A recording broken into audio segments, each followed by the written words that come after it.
Hello, and welcome to Chapter 22, Art and Architecture. This is Contemporary Contour, and we're looking at basically dividing the art and architecture into two segments. One would be 1945 to 1989, and then the second would be 1989 to present.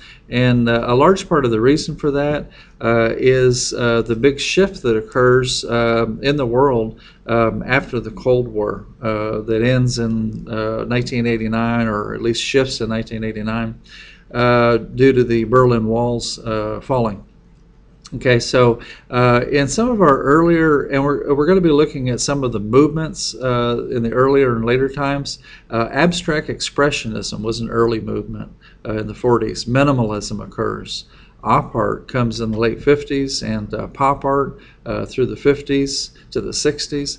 And then there seems to be a diffusion of movements as it seems to be okay for the artists to do what they want, to follow their own star. And this is part of the postmodern effort that occurs. In sculpture, we're looking at some names from early to later. Nevelson, Calder, Moore, Oldenburg, Siegel, and Christo.